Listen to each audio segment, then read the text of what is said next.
Bab 8. Rumah itu akhirnya dijual. Tahun 2026, rumah agam Dato' Rahman yang pernah berdiri megah di Subang Jaya kini sunyi. Catnya mula mengelupas, pagar besi berkarat dan kolam renang dipenuhi daun gugur. Tiada lagi majlis mewah, tiada lagi tetamu korporat. Yang tinggal hanyalah kenangan dan notis ban yang tergantung di pintu utama. Abdul Wahab dan Abdul Wahim yang mewarisi rumah itu selepas kematian ayah mereka, kini berdepan dengan realiti yang tidak pernah mereka bayangkan.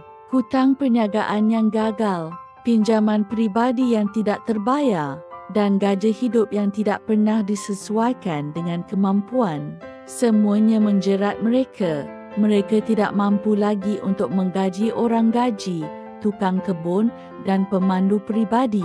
Pada suatu hari, seorang pegawai ban muncul di pintu rumah agam usang itu dan dengan nada tegas berkata, "Tuan-tuan, rumah ini akan dilelong minggu depan. Kami beri masa 7 hari untuk kosongkan premis."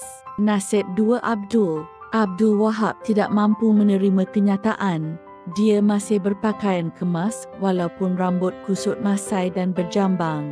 Masih memakai jam tangan mahal yang sudah tercala. Masih bercakap tentang networking dan peluang pelaburan dengan nada yang tinggi dan menekan di hadapan kenalannya walaupun tiada siapa lagi yang mahu mendengar.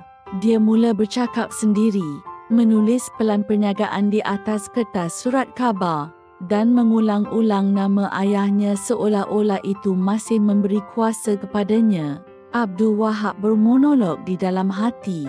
"Ayah takkan biar kita jatuh. Ayah akan bantu. Ayah, ayah, Dato' Rahman, Dato' Rahman." Abdul Wahim pula menjadi pendiam. Isterinya sudah lama meninggalkannya. Anak-anak dijaga oleh keluarga mertua. Dia tinggal di bilik sewa kecil. Bekerja sebagai kerani sambilan. Dia tidak lagi berlagak, tetapi juga tidak mampu menyembuhkan. Dia hidup dalam penyesalan, memandang gambar lama keluarganya setiap malam, dan bertanya dalam hati, "Apa yang aku wariskan kepada anak-anak aku? Bolehkah aku undur kembali ke masa kecil mereka?" Abdul Wahid si bongsu menjadi tempat kembali. Di pekan kecil, Abdul Wahid menerima berita tentang rumah agam yang dilelong. Dia tidak tersenyum, tidak juga bersorak. Dia hanya tenang dan berkata kepada anak-anaknya, "Rumah itu pernah menjadi tempat Papa dibuang. Tapi Papa tak akan buang sesiapa yang datang dengan niat mahu berubah." Beberapa bulan kemudian, Abdul Wahim, abang keduanya, datang ke kedai Abdul Wahid. Dia tidak meminta wang. Dia hanya meminta kerja. Abdul Wahid menerimanya, bukan sebagai abang, tetapi sebagai manusia yang mahu membina semula. Abdul Wahim menjadi salah seorang supervisor di kilang milik Abdul Wahid. Abdul Wahab tidak pernah datang. Dia hilang dalam dunia yang dibinanya sendiri. Dunia yang tidak pernah menerima kenyataan. Epilog penutup. Rumah agam yang dicat baru semula itu kini menjadi pusat komuniti, dibeli oleh kerajaan tempatan dan dijadikan pusat pembelajaran keluarga dan kewangan. Di salah satu bilik tergantung puisi Abdul Wahid. Rumah besar tidak menjamin bahagia, tapi rumah kecil yang dibina dengan kasih akan menjadi istana dalam jiwa. Bab 10. Di rumah sewa. Tiada lagi rumah agam. Tahun 2027, di sebuah flat kos sederhana di pinggir Shah Alam, Abdul Wahab tinggal bersama anak lelakinya, Faris, seorang juru teknik komputer di sebuah kedai servis kecil. Flat itu sempit, 2 bilik, 1 ruang tamu yang juga menjadi tempat makan dan belajar. Dindingnya tidak dihias.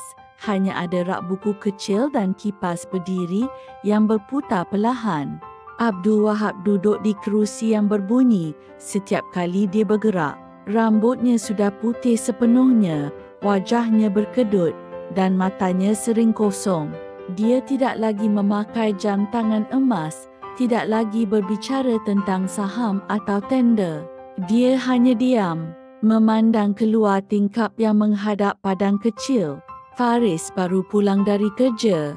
Dia membuka kasut, meletakkan beg galas dan duduk di lantai bersebelahan ayahnya.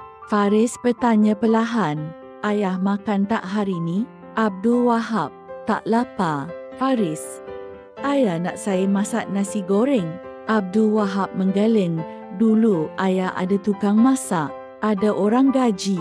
Sekarang, anak sendiri masak." Faris tidak menjawab. Dia tahu ayahnya sedang bergelut dengan kenyataan. Tapi dia juga tahu ini bukan masa untuk menyindir. Ini masa untuk menyembuhkan. Abdul Wahab perlahan, "Masa kecil ayah tak pernah ajar kamu hidup macam ni. Ayah sentiasa arahkan kamu jadi besar, jadi hebat dan megah. Ayah juga arahkan kamu untuk buktikan kehebatan kamu kepada mata di luar sana." Faris berkata dengan berhati-hati agar tidak menjadi pencetus emukan tua ayahnya. "Ayah ajar saya jadi kaya, tapi saya belajar sendiri untuk jadi tenang." Abdul Wahab dengan nada sedih berkata, Ayah tak tahu cara jadi ayah. Ayah hanya mengikut arwah datuk kamu secara membabi buta." Faris tersenyum sambil berkata tenang, "Tak apa, saya masih belajar cara jadi anak." Malam itu, Faris memasak nasi goreng dan menghidangkannya di meja kecil. Mereka makan bersama, tanpa chandelier, tanpa pelayan, tanpa kek 3 tingkat, hanya 2 pinggan, 2 sudu, dan 1 cahaya lampu Kalimantan. Di dinding, Faris menampal 1 nota kecil, "Rumah bukan tempat mewah.